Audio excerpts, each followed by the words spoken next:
Welcome to the Chronically Woe podcast, where we have real conversations with community that need to be heard. On today's episode, I have the honor of speaking with Jordan Major. Jordan, I feel as though like I know you, and every time I'm like, where do I know her from? But it's social media, but it seems as though like you've been a friend of mine for some years. And literally, it probably has been like that. Hopefully, you feel warm speaking with me, and that I've kept my doors open for our community. So at any given time, any given chance, you need to knock and ask for a cup of sugar. I mean, I got you. Even if that means it's just a sucralose without the add. All right, I got you. Jordan, could you please give our audience a summary of who you are? Sure. Just to note, I feel the exact same way. I am grateful to be here, and I am uh, um, equally grateful for the contributions that you have given to this community. I really, really appreciate all the work that you're doing. And again, I'm honored to be here. So again, my name is Jordan Major. Who am I? That's a big question. So I'll start with my roles. I'm a mom, I'm a wife, I am currently a student, I'm a daughter, I'm a sister. I am also by training an occupational therapist, which has kind of driven where I currently am as a student. And I'm sure we'll get into that a little bit later. I have had type 1 diabetes for 31 years. It'll be 32 on October 15th of this year, which still in some ways shocks me, but also just is what it is, you know? Yeah, I don't really remember life without it. So it'll be 32 years this year. I am 38 years old, and I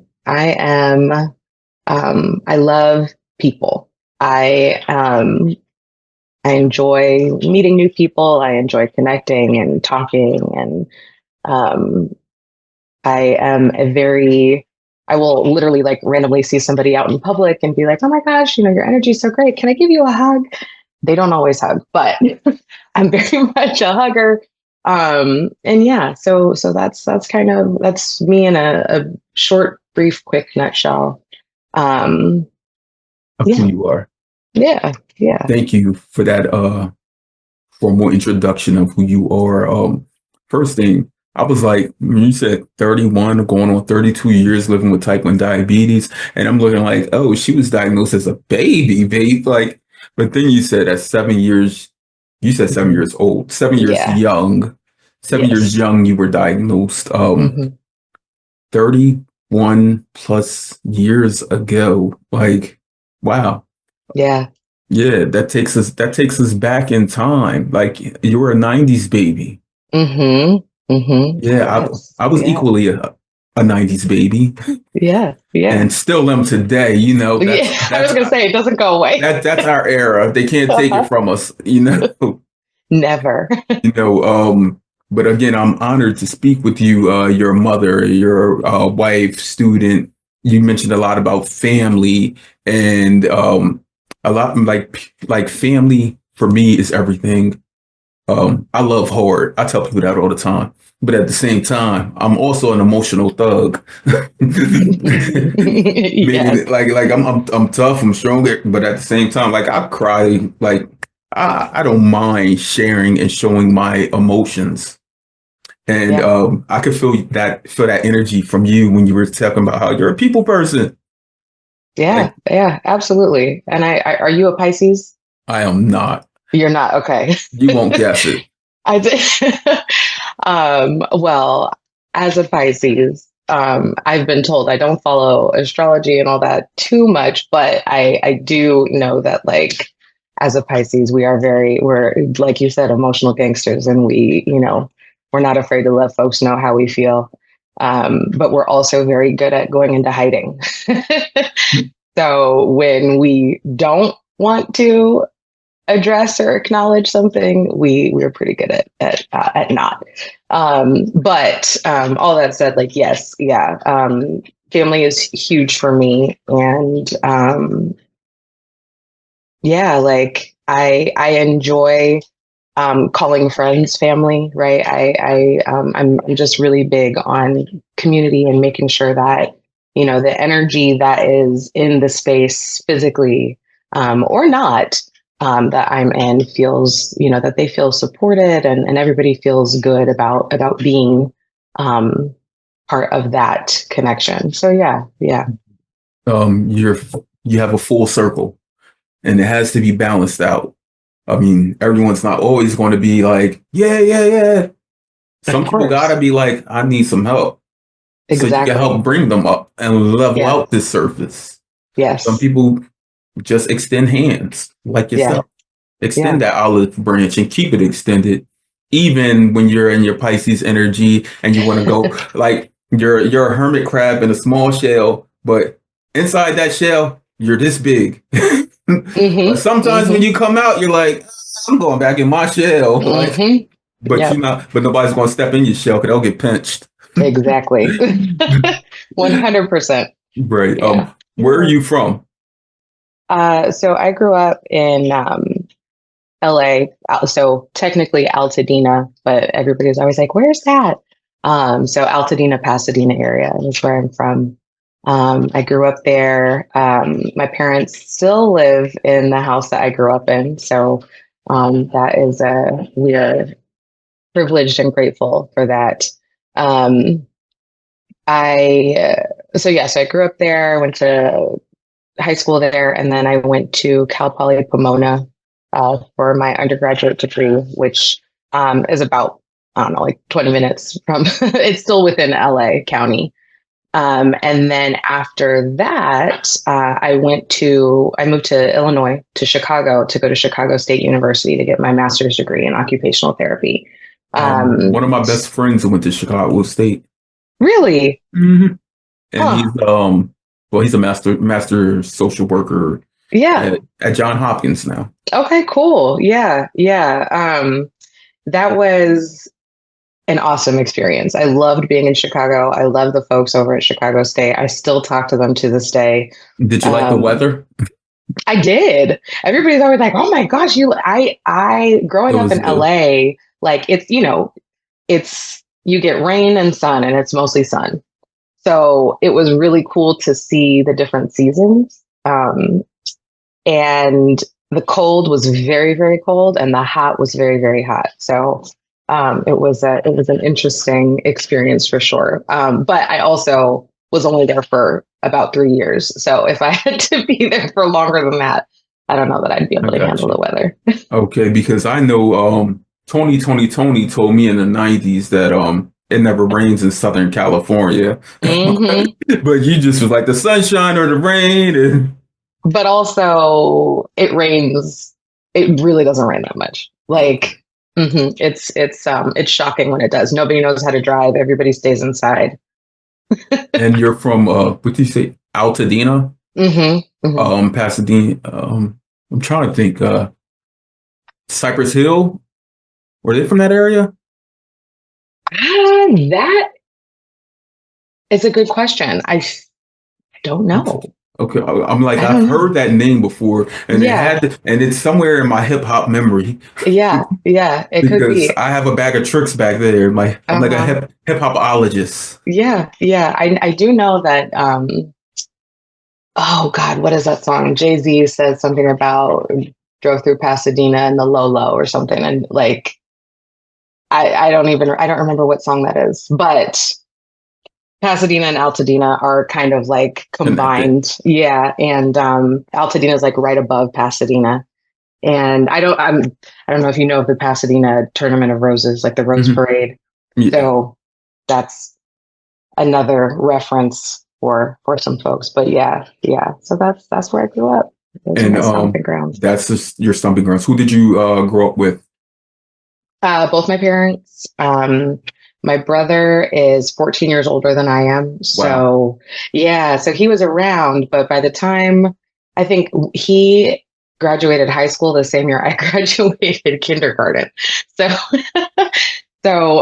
he went on to college while I was still at home. But of course, he used to come home and bring me, the newest Chucks and all Mhm. these things that, like just doing big brother things. Okay. So you're Yeah, 1987?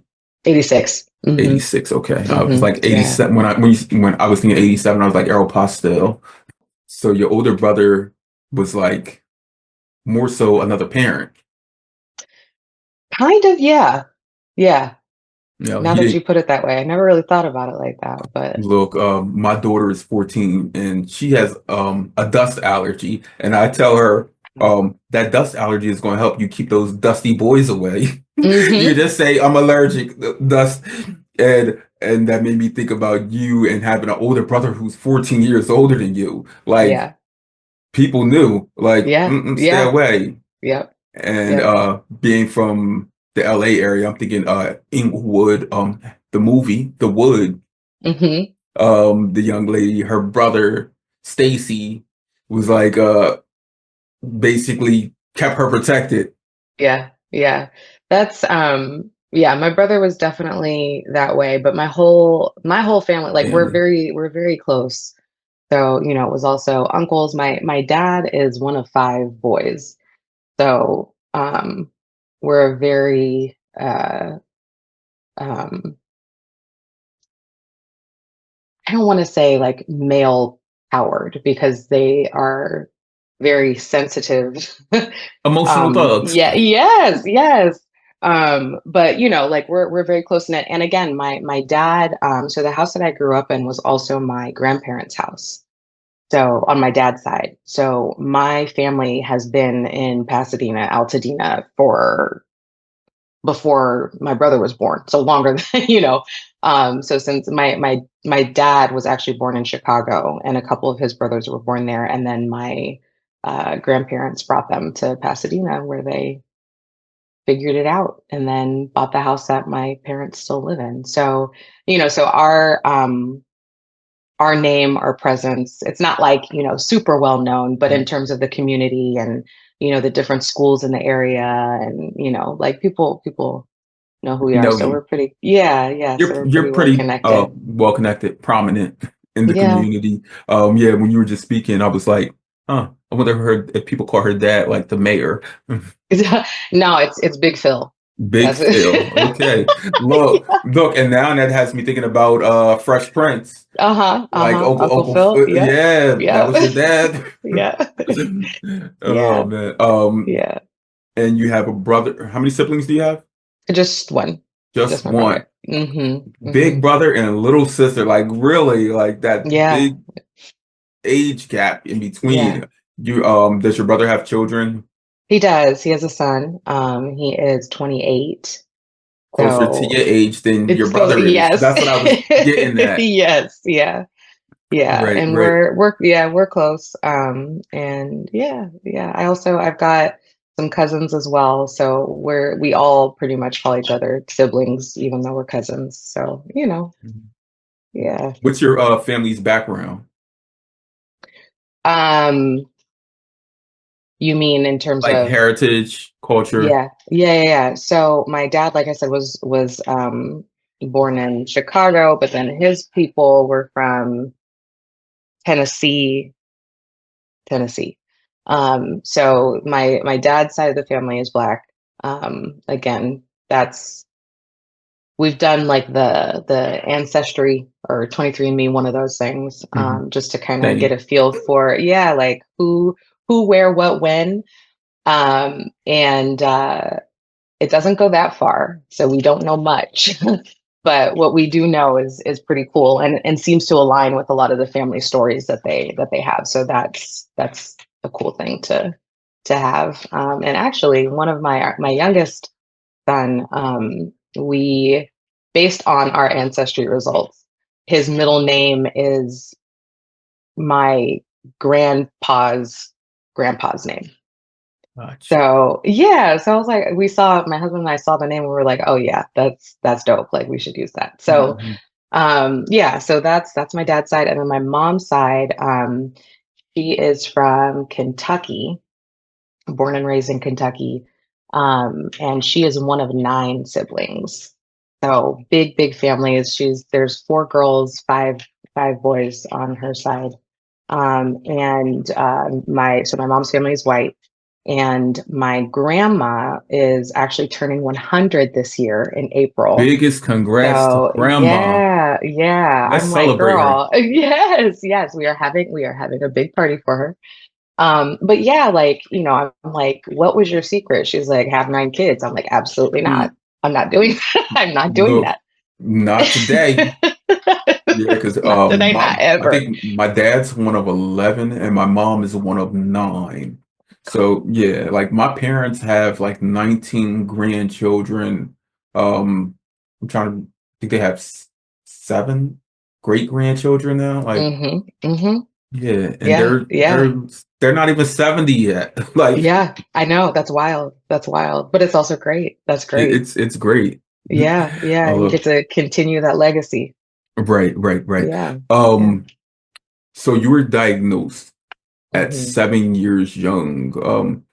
Yeah. You were in your young elementary school years, what, second grade? Hmm. Second grade. Um, I recorded with a young lady earlier today who had a great story about being in second grade. Um, so transitioning into second grade as a young person, 7 years young, and being given that diagnosis, it had to have changed a lot of the things that were going on inside of the classroom, inside of the school, like friendships, teachers, accommodations, um, how people just treated you as maybe even just like as a fragile youth. Um, how was that being diagnosed and having to be put in that fishbowl where everyone else were looking at you? Um, that's a good question. It's a deep question. Let me just say, so piggybacking off of our previous conversation about family, I am the only person that has been diagnosed with type 1 diabetes and on both sides of my family. So, it was definitely a shock. I like most of us, I remember the exact moment that the doctor was like, oh, looks like she's got type 1 diabetes. I think my blood sugar was like 853. And 7 years old, I'm sitting there like, I don't know what this means, but both my parents started to get tearful. And I was like, oh God, am I dying? Like, what is happening? So that it was huge because again, it's, you're seven. How much do you understand that something is happening. You understand the magnitude of what is happening, but you don't understand like the context or you can't really conceptualize what is going on. So there was a lot of training that me and my parents had to do. And then we had to take that training that we learned in the hospital. I was in the hospital for 3 weeks.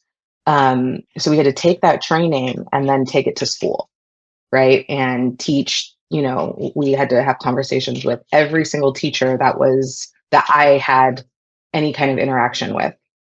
We had to, train the school nurse, which she was fabulous because she already knew about diabetes as a nurse, but it was a little different. So so there was that piece of it, and then there's, your friends. So my first day back to school, my mom and I had prepared the whole weekend getting a presentation together. We drew an outline of the human body on a big poster board, and drew the pancreas and like all these things so that I could go into class and present to my classmates what had been going on and kind of what to expect as we moved forward. At that time, I wasn't doing injections at school yet, so that was kind of the easy part, right? I was just having to test my blood sugar. But every classroom, I had like a little Tupperware that had juice and crackers and low snacks in it. And we had one of those in the classroom. I had one in my cubby, and we had one at the nurse's station. And I was at that school until I graduated 8th grade. So it became very familiar for everybody, which did make it easier.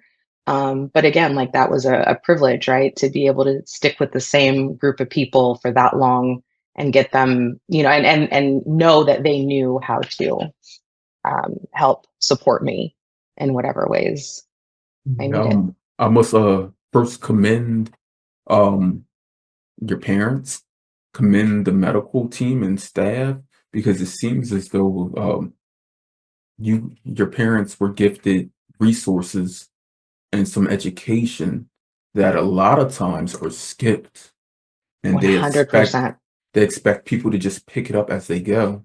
Hmm. But Hmm. you should education and resources should always be presented to someone at the earliest, Hmm. so you can decide right then and there, am I going to take this ball and roll with it? Or Right. that medical team can truly help and identify if this family is a family that's going to need more significant help, uh, Hmm.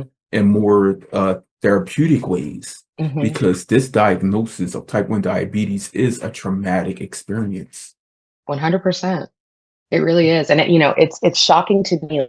Like I've had conversations with families and even older folks. I shouldn't say older folks, people that are around our age and even younger that have been diagnosed later. And it's like they go to the hospital in DKA, they're diagnosed, and it's like, okay, well, we're gonna send you home with a prescription. Go ahead and pick it up, and this is here's your sliding scale, and they might be in the hospital for like a day or two, and that's it. Some of them, it's the same day. Go home, and here it is. Here's a pamphlet. And that is it's scary to me, but I also understand both sides, right? Like the medical side, um I don't know that they have the resources to keep somebody in the hospital for 3 weeks and train them. But also when you look at it from like just um, um, in terms of keeping people safe, like there are other sick people in the hospital. And if you have somebody that is there, has diabetes with a compromised immune system, you don't want to put them at any more risk than they already are. So there are a lot of decisions to make on that side. But on the other side, I do feel like it kind of minimizes um, the responsibility and just the life changing impact of diabetes when you say, okay, you'll be able to survive. It's fine. Just take your insulin and you'll be fine. Like it's so much more than that. It's so much bigger than that. And I know that, but it's um those are the things that make me nervous because there's such a disconnect between the impetus, what's driving the decisions on these two different sides of the coin. So Right. yeah. And beyond your medical team, your parents, yourself, um, people truly don't know like Mm-mm. everything that went into this diagnosis, that Yeah. went into the training, the obstacles, the valleys, the turns. Like you were before then a healthy Hmm. young girl who just, I mean, growing up in the 90s, come on, you got dirty, Right. Yeah. rode your bike, all of Yeah. those things, like Hmm. unapologetically, like having fun, like kicking little boys in their knees and shins and running and Right. not wait, like listening for the ice cream truck, going up, running up to it, grabbing an ice cream cone, not thinking about anything. Yeah. Like, and then this transition happened. And not Hmm. only did your parents have to learn you again, like they really had to relearn and be educated in who you are. because it was like being gifted your twin, but some 7 years later. Mm-hmm. Um, and at that time, like our parents are second to none, seriously. When I think back in these conversations I've had over the last almost year, I always think about how much how strengthened our parents are. They may not have been strong during the diagnosis, but they got strengthened Mm-hmm. because they knew that I just have to keep my baby alive. Mm-hmm. And during our infancy stages, like you're a mother, I'm a father. Well, you remember those nights going into their kids' rooms, like checking to see if they were breathing. Mm-hmm. Still do it sometimes. Like Mm-hmm. just Yeah. gotta check on it. But now your parents aren't only checking to see if you're breathing; they're checking your blood sugar. They're probably learning different things. Like, okay, she's a little warm, so that means that her Mm-hmm. blood sugar is rising a bit, or her lips look a little blue, so maybe she's Mm-hmm. suffering from a hypoglycemic episode. Like they learned these nuances that other parents truly didn't have to. Mm-hmm. Mm-hmm. And that transitions me back into when you went to school and you and your mom were doing a presentation with the pancreas and everything. I took a note of that because my first thought was, are these little 7, 8 year olds retaining this? Like, or they're just like, wow, that's a pretty picture. Or like, Yeah. like we know that as educators, you're occupational therapist, you're an educator. Yes. As educators, that we can teach everything, everything that we know, everything that we've learned.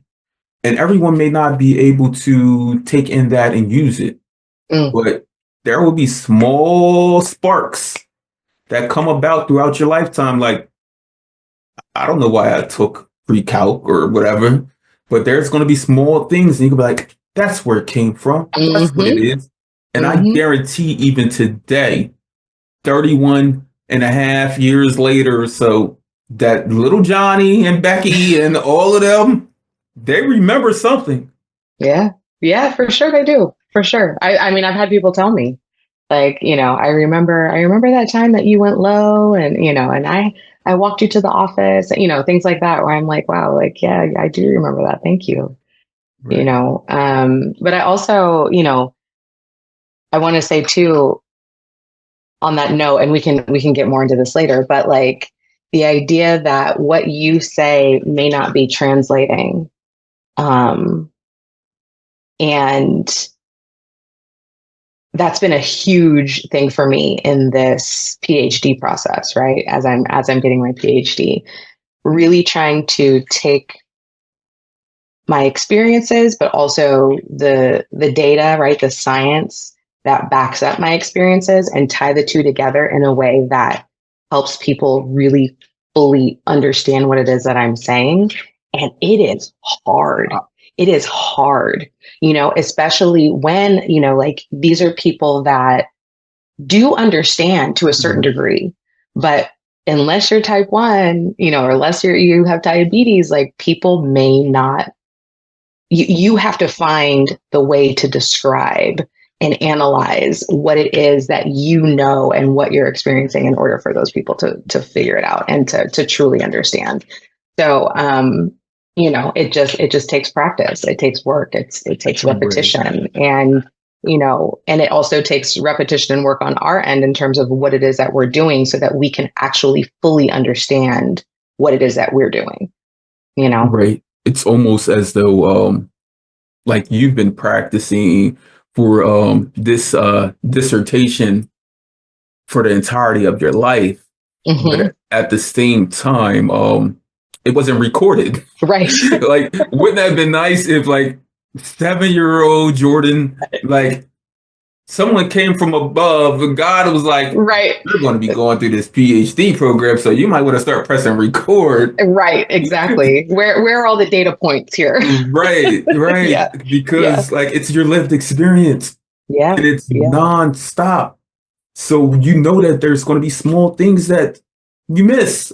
Yeah. Yeah. And it's, it's hard to, because it's nonstop, how do you take a break and and step away from it to actually look at it from a different perspective, right? Look at it from up above as opposed to being in it. Right. And it's hard. It's hard. It takes some effort. Right. And you have to present it in a way to where someone else can read through it and be able to take the steps to be Hmm. who you are. Like Hmm. really, Yeah. those Yeah. are like measurable steps. And again, I commend you on that strength. Thank you. Yeah. That because I know that education is a lifelong journey. It never ceases to end at all. It shouldn't. Mm-mm. It No, not at shouldn't. all. And you taking that step is also taking a step for your family, for your loved ones, for generations. You built a legacy. Now your legend is being written, forecast, shown step by step. Your kids get to see this. Those who love you most get to see this. Community, just to see your name, Jordan Majors, PhD, like Woo, let's get there. We almost there. But almost yeah, there. yeah, yeah. Yes, we celebrate you. Thank you. You're welcome. So you said that there's no one in your family history that you've known of that has type 1 diabetes. Mhm. How about any other autoimmune conditions? So my grandfather was diagnosed with diabetes when he was in his late 50s. Um, and I have my theories on that because Was I think he insulin dependent upon diagnosis, or did he become he used insulin the whole time, but ageism? it was type 2, right?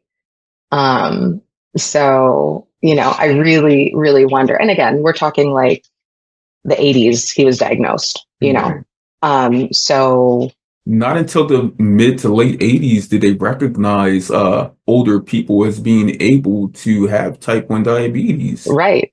right. And I think that's another reason why they diagnosed him as type 2. Also he's a Black, older Mhm. man. So I think, just with the data points that they had, it was like, oh yeah, duh, he's type 2. But I really, really genuinely question whether or not he was type 1 or type 2. But yeah, he did insulin uh, the rest of his life. He ended up um, getting glaucoma and I believe retinopathy as well. So he ended up being blind by the time he was in his 70s, late 70s, early 80s. But he lived to be 91. He was healthy even before his diagnosis. He swam in his pool every day until he couldn't. We talking He. about a Black man Mhm. who swam in his Oh pool. yeah. Like, Can you look, believe they actually swim? Right? Like look. that's Really? He had a pool? did. Can you believe it? Wow. Wow. Well, the things that we're able to do, that's just a laughing moment. Hmm. Hmm. Look, I can swim. Of course. Right. Of course. Right. A lot of Right. people can. My kids can swim. Yeah. Look, Yeah. I was a swim teacher. look, Hey, light there you work. go. Light work. There you go. Right. But speaking about autoimmune conditions, have you like does anyone in your family have like RA or Mm-mm. celiac, MS, multiple sclerosis, anything? No. Nope. Nothing. Early on, have you been able to have a conversation with your parents regarding you and diabetes, like in That's those a early years? um that's a hard question. Yes. Yes, I have. But I also I think until recently, have had a hard time um,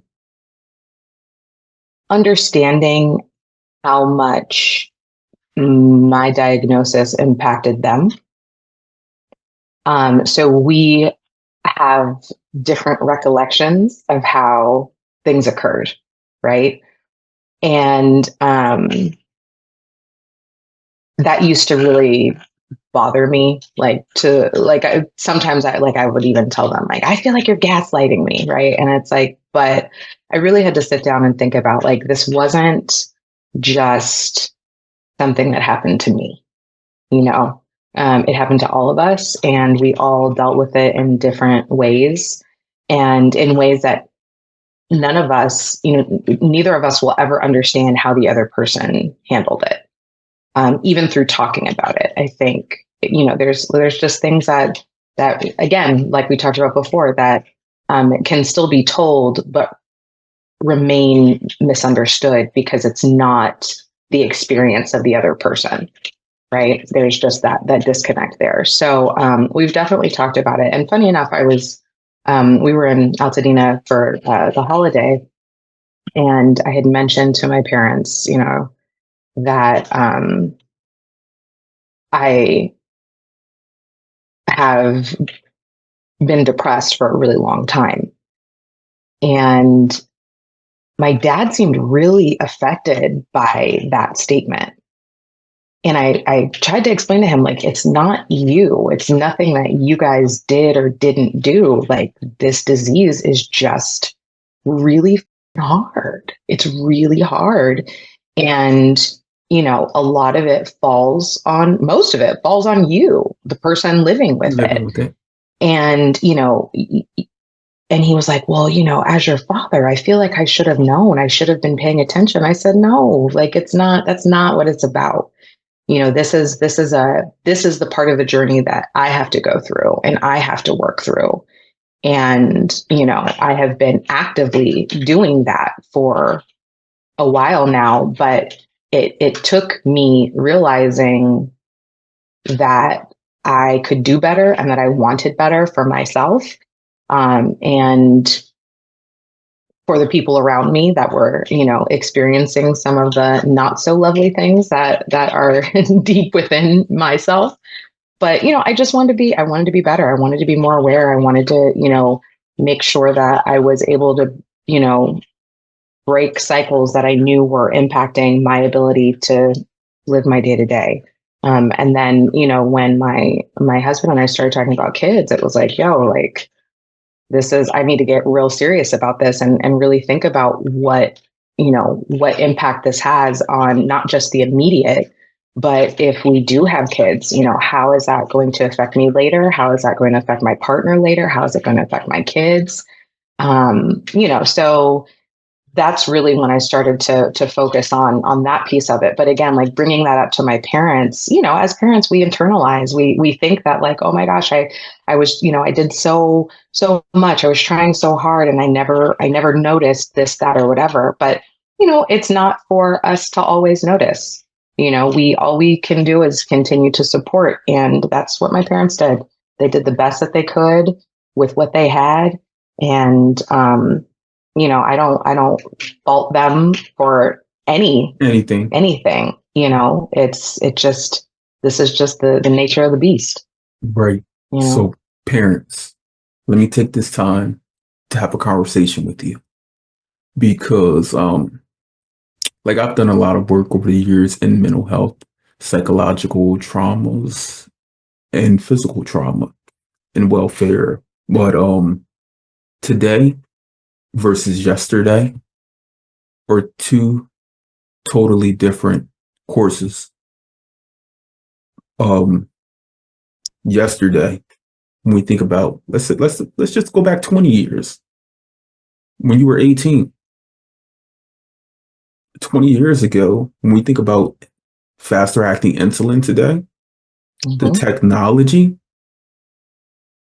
knowing that there are an insurmountable amount of variables that do exist with living with type 1 diabetes. Mm-hmm. the different hormonal imbalances and fluctuations that occur. You were a young woman. You turned into womanhood with type 1 diabetes. Mm-hmm. There's so many ins and outs of those workings that unless you're truly living with it, you will never get it. You may see parents from the outside looking in, like, my baby looks okay, she's fine and dandy, but you don't know how a high glucose level over extended period of time can affect you mentally. Mm-hmm. Not only is it tiring and draining, but it also causes disruption. It causes you to be ways that you don't truly present yourself. Mm-hmm. It's an out of body experience. The altered mind occurs with those highs and lows. And parents, I just want all parents that get a chance to tune into this, family members, loved ones, to know that I gotta laugh on this because purposely, as teens, we don't do things to hurt y'all. Of course not. Of course not. Nah, we don't. We love y'all, but we're We're just trying to growing. figure it out. Yeah. Yeah, we're Yeah. growing. We're Yeah. growing Yeah. into our adulthood. We Mm-hmm. truly are. And you, as parents, you know that because you were teens.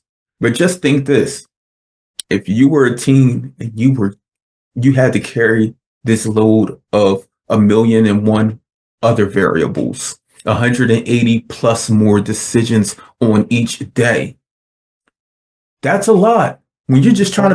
you're just trying to pass geometry. Mm-hmm.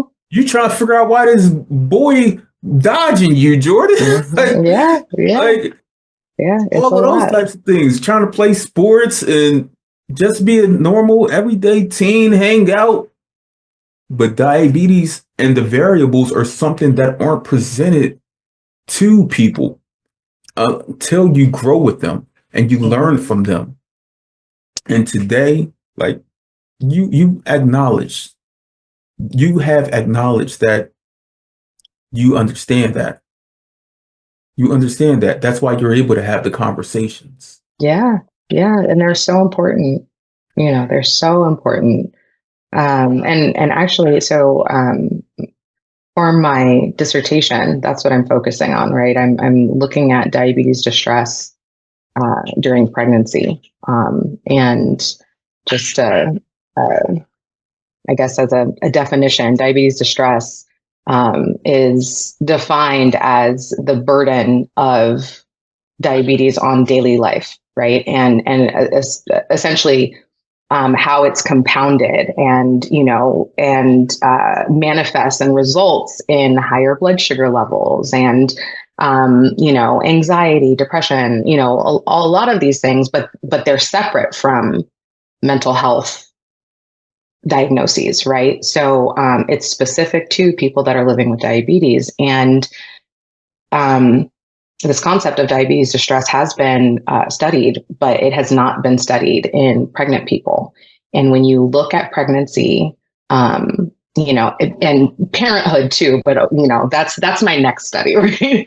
But in terms of pregnancy specifically, it's 9 months, right? We're talking about 9 months, 9 short months, even though it feels like longer, of managing yourself while also thinking about what is this doing to my child, even if I'm in good management, right? Even if I have good management, what do these, occasional low blood sugars do to my baby? What do these occasional high blood sugars do to my baby? What does, exercise do? All of these things, right? And we also know that like those changes, these like hormonal changes increase based on trimester. So we know very little about what stressors outside of what has already been identified in just living with type 1 diabetes, what additional stressors of pregnancy with type 1 diabetes have an impact on diabetes distress, or does it? So that's one of the things that I'm focusing on for my dissertation. But I'm really, really interested again in like, just the overall management of diabetes and how we can really help those who are living with it.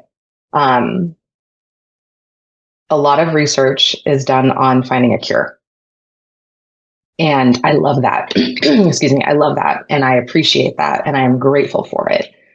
But, during my pregnancies, especially my first one, I had so many questions about like, okay, so, when this happens, what should I do? Have you ever had a patient with type 1 before that was pregnant? Have you, had all these questions, and they weren't, I couldn't get a solid answer about, how to best manage my overall blood sugars and everything during my pregnancy.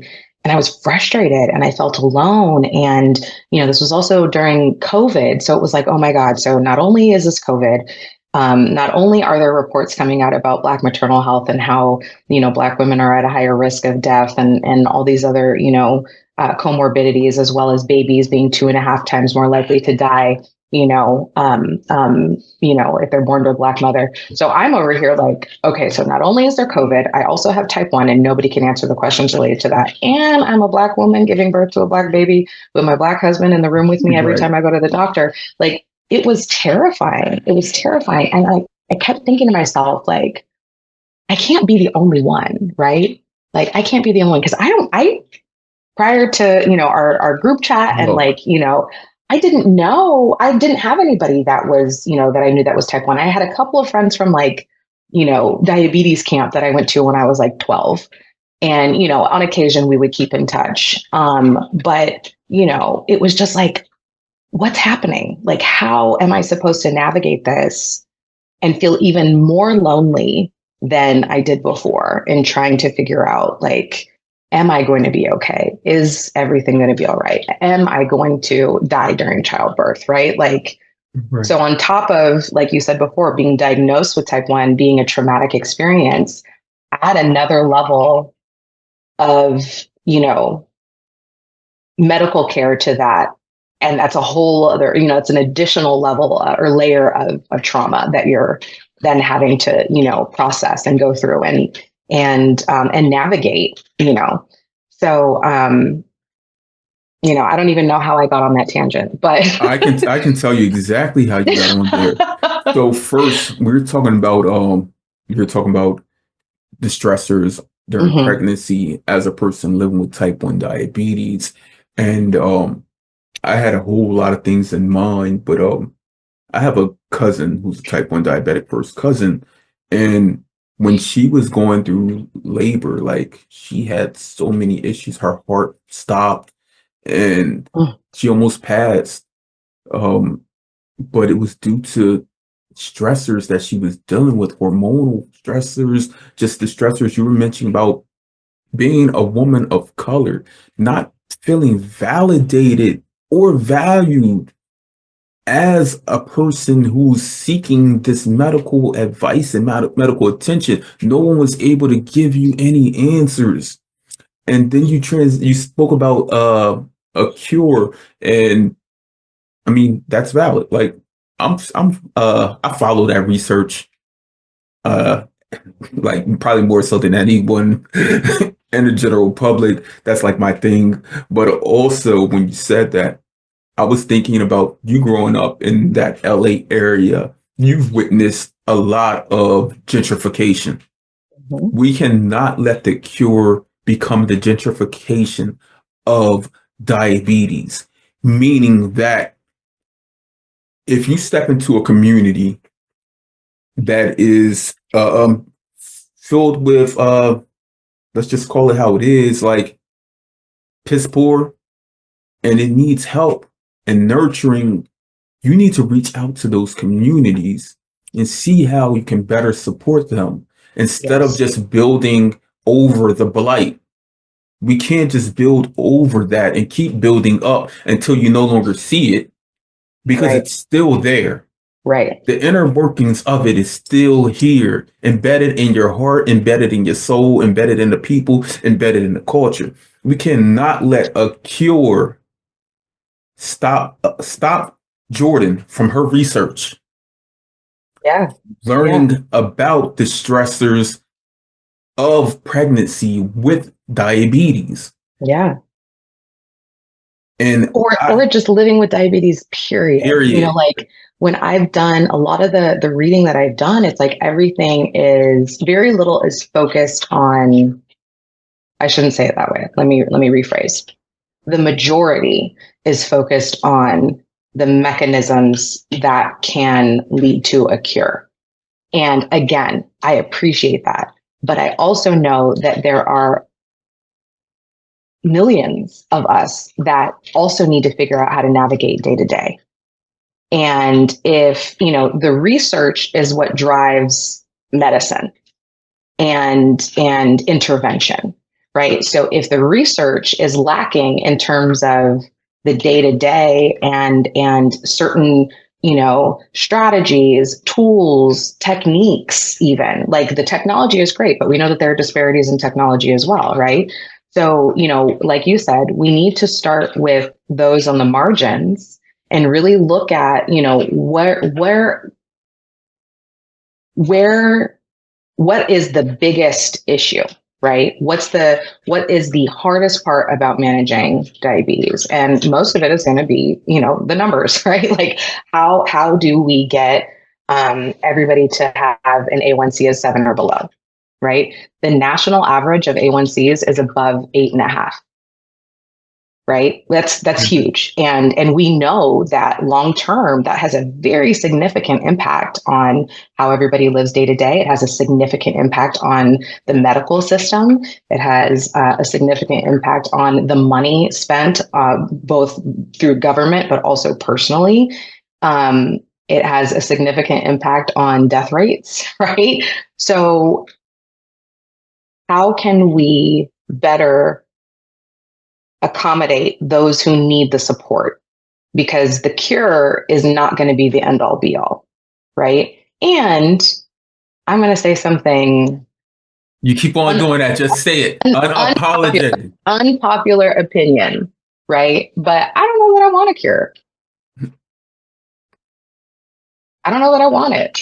I am figuring it out, and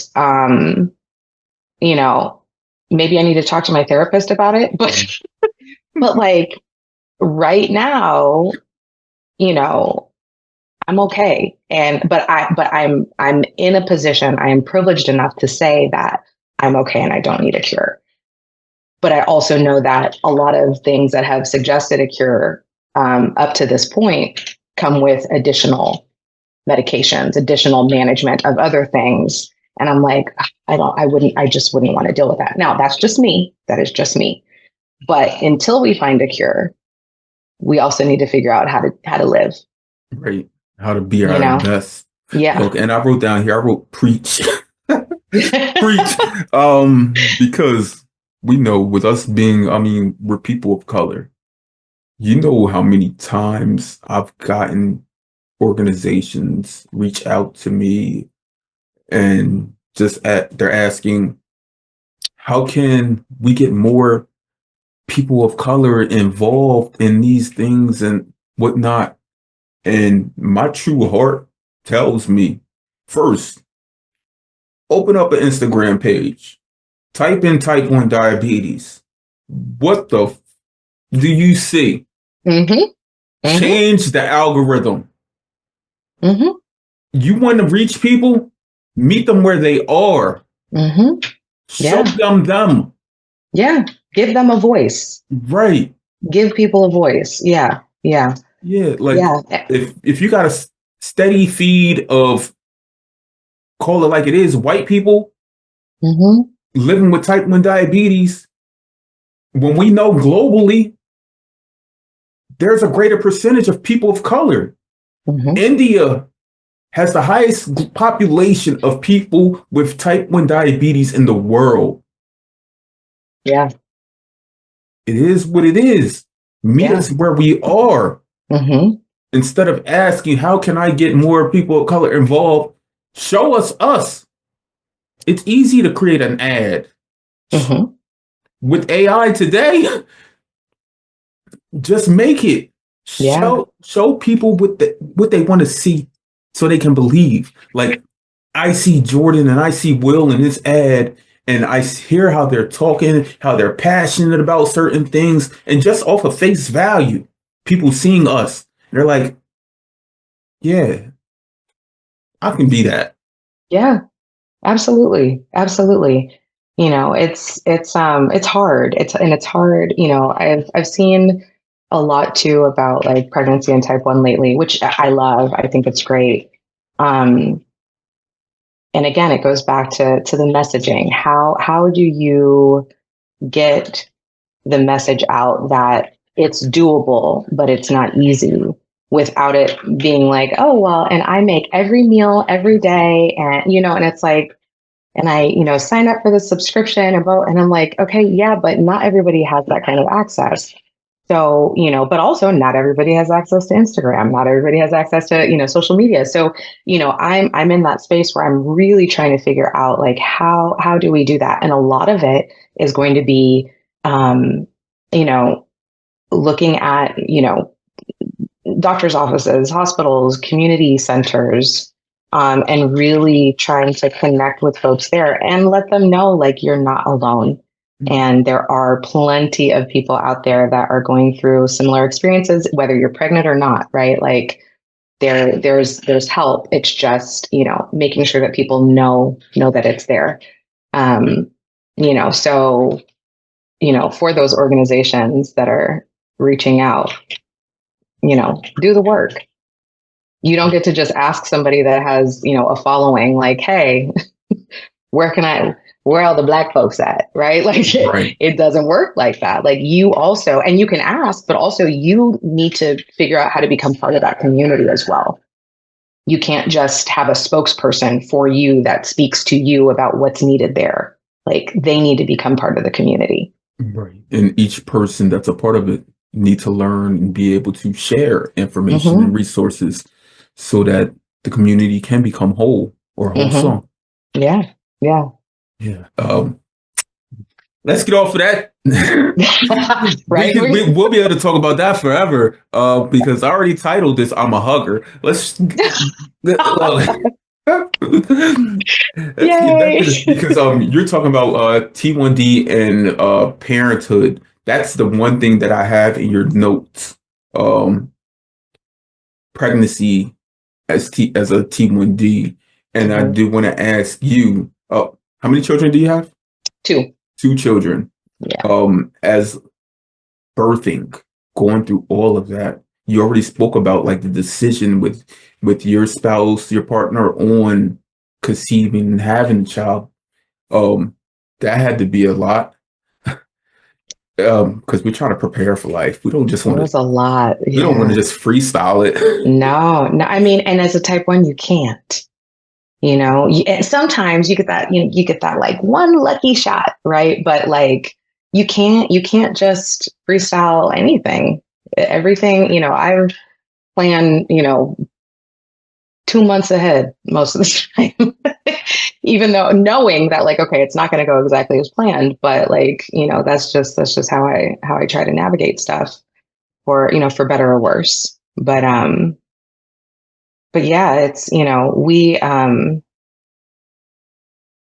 we tried to freestyle and that resulted in a few miscarriages. And it got to the point where it was like, okay, so what part of this is just normal?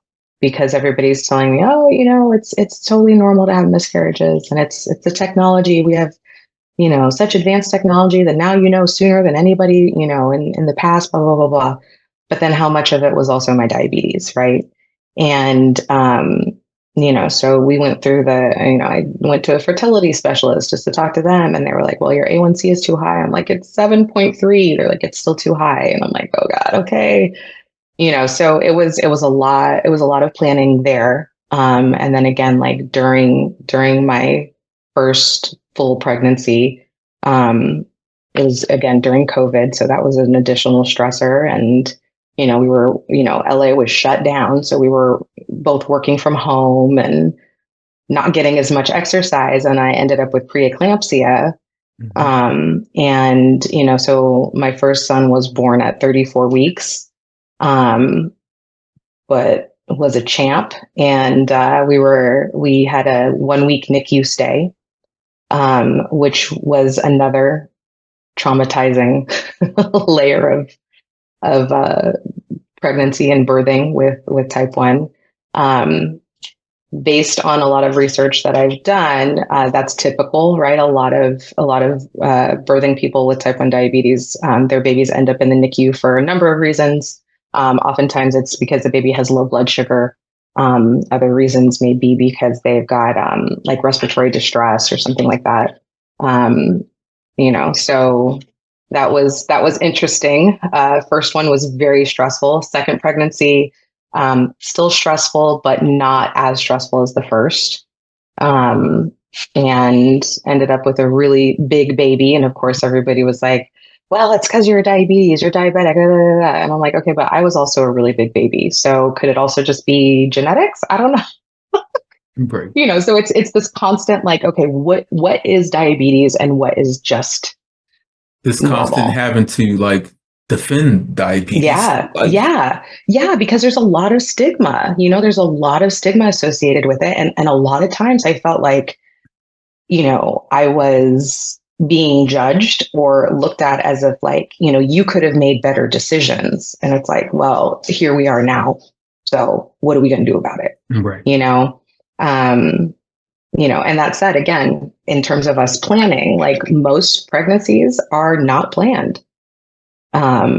So like you said, you got to meet people where they are. If you have somebody who's got an A1C of, 9 and they're in their 6th week of pregnancy, the goal is to get that A1C down and to maintain a viable pregnancy. That's just how it works.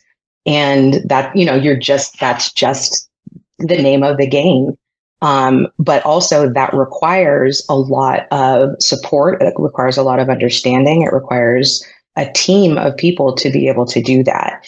And, as an occupational therapist, I focus on, helping people engage in meaningful activities in their day-to-day life, making sure that they can, excuse me, schedule things as needed, making sure that they're able to participate fully in the things that they need to do and want to do. And during my pregnancies, but specifically my first one, that's where I was like, like OT needs to be part of this whole process, this pregnancy and type 1 diabetes process, because it's about scheduling, it's about management, it's about having somebody to check in with you and holding each other accountable, not just me as the therapist holding you accountable as the patient, but making sure that we're on the same page and I'm understanding what you need and can help you identify the resources that are needed to get what to make sure that your pregnancy is successful and that your management is where you need it and want it to be. So that really was kind of what started my whole journey to finding a PhD program. It was something that I wanted to do since I was a kid. And, it got to the point where I was like, oh, I'm not going to go back to school. It's too much work. I'm getting too old. And after this, it was like, like I did, my own little, quick research and was like, I can't find anything about interventions, lifestyle interventions related to pregnancy and type 1. And no wonder nobody can answer my questions. They're like, oh, well, we can get you with a diabetes educator. And I'm like, that's fine. That's great. I appreciate them. But I have not had very good success with diabetes educators to this point. Not that it's me, not them, but like it wasn't very helpful. It takes a bit more. It does. And so that's where I was like, okay, how can I get OT recognized in this space and also really, really try to help improve overall outcomes for birthing people with type 1 and their babies. Because it's needed, and it's a huge role on top of all the other things that you got going on in that head. And, it's a lot. It's a lot to manage. Right? It's all about lessening the burden Exactly. for the person that is going through the pregnancy, that is living with type 1 diabetes. There's so many different, again, obstacles that are placed in front of you that you have to navigate and pull through. Why can't your birthing be simplified? Mm-hmm. Why can't they Mm-hmm. gift you this? Everyone loves a brand new baby. Of course. Of Don't they? Like, course. don't Of they? course. They should equally want mother to be at her best because that's the only way the baby is going to be. Exactly. Right? Exactly. Even Yeah. from those initial moments of birth, if the baby is displaced from the mother, like that's a whole nother It's so traumatizing. It's so traumatizing. Both my babies were in the NICU for a week. And it was so hard. It was so hard. Um, and then when you already have one at home and then one in the NICU, then there's a whole other level of stigma, right? Because it's like, well, why aren't you here with this baby? Well, I have another one at home who's still breastfeeding. Like what? Like, what do you want me to do? And I had a C-section and I can barely walk. Like how much do you really expect of they me? don't understand that you were already maximizing your time. Like And energy, all of it, all of it. all of it. And the NICU, they don't care if you have type 1. They're just worried about the baby. So it's a lot. It's a lot to navigate. And It's a lot. But for you, Jordan, during this conversation, I can see that it's not too much. No, you do it. You wake up and you do it. You've lived, you've learned, and now you want to be able to share that insight and information to others. You're not a gatekeeper. You're not at all. That's a whole nother conversation, especially in this diabetes space, because I feel like I share everything, but so many people just keep the doors locked. But you're out here doing everything that you said, dating back to that young 7-year-old wanted to do. Like you said, when you were 7, this is what you wanted to do. Like, and you know that, and you're conquering your dreams. I don't even know, how old are your boys? 2 and 3. You have 2 boys? Yeah, 2 boys. 2 years old, 3 years old. 2 and 3. And this is going to be innate to them, natural. Yeah. Because you're truly just being yourself, being unapologetically type 1 diabetic, but you're going to be a doctor. Don't say anything. I've stamped it already. I've stamped it already because I already caught you 2 times saying, I mean, we know God willing, but I've caught you 2 times, take a step back on it. And I'm like, I'm going to keep on pushing you forward. Like trying to say official, but yes. You will be just like you knew you were going to be a mother. At 7 years old, you knew you would be a mother someday. Right? Yeah. That's the greatest blessing in life. Yeah. There's nothing greater than that life and love right there. Yeah. And it's funny. I don't even remember what magazine it was on, but I remember reading an article. It may have been Vogue with Beyonce in it. And she was talking about how she had some challenges getting pregnant as well. And she realized that she had to mother herself before she could mother anybody else. And I was like, yo, like that hit. And I was like, okay, yep, that's exactly what I need to do. I love that. Yeah, and I remind myself of that every day. Like if you don't take care of yourself, who's going to take care of those babies? Right? Like if your A1C is out of control, if you're, like who's going to be here to do what you need to do and what you want to do, not just what you need to do, but what you want to do. And, I'm going to make sure that I work as hard as I can to make sure that those babies got what they need from their mom. Just that they got, period. Yeah. And I sense that, like, as a mother, you're doing everything. As a human, you're doing everything. As a person living with type 1 diabetes, you're doing everything. you're not letting any of the challenges that we've mentioned during this recording stop you. You're breaking through those walls, breaking through those barriers, and this conversation with you that has been years in the making has been everything. It has been, Jordan, truly. But as we wind down, you mentioned something about half an hour ago about a cure and all, but I'm going to tell you this, Jordan. Someday there will be a functional cure. Um, a full cure. I don't know about that one because we're talking about cells, islet beta cells Mm-hmm. that no longer function. The regeneration of cells, that would be almost like that'd be like a first of its kind for an organ that needs these cells to function. And there's so many other things that's within this organ, the pancreas, that these cells help function, like different hormonal things such as amylin, the craving for food and stuff, Mm-hmm. um, producing glucagon, different things like. But someday, I speak this into existence. There will be a functional cure. There will be. And I'm going to hit you up and contact you and let you know. And I'm going to let everybody in the community know because hopefully they let me know first. Well, you're the one that's doing the research, so Look, it's look, and when that cure is here and it's readily available to everyone, and there's not a need for all of the added things such as anti-rejection meds, it will be here. And we will be able to just be more unapologetically ourselves without having to worry about are we going to have access to the medical yeah. supplies and technology. On that day, Jordan, you find out you've been fully cured and the community of people that you love best don't have to worry about diabetes anymore.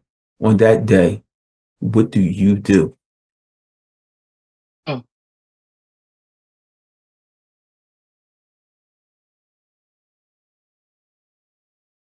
I guess I just chill. Right? Like keep it pushing. And I wasn't Just expecting anything less because you mentioned about 10, 15 minutes ago about how, like, I'm okay with diabetes. yeah. And I've diabetes, I'm okay with it. yeah, like do I get angry? Of course. Do I wish it wasn't there? Yeah, sometimes. But I also, again, like I've had to do some work to really just be unapologetic about it, and just say like this is what it is, and I got to keep it pushing. I still got to wake up and do what I got to do every day. Is there anything that we did not cover during the duration of this conversation, Jordan, that you wanted to cover? Um,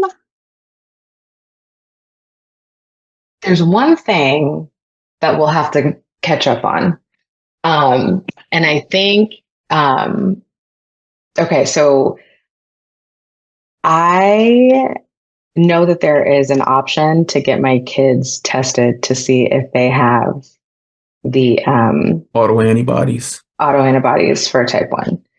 And I'm conflicted.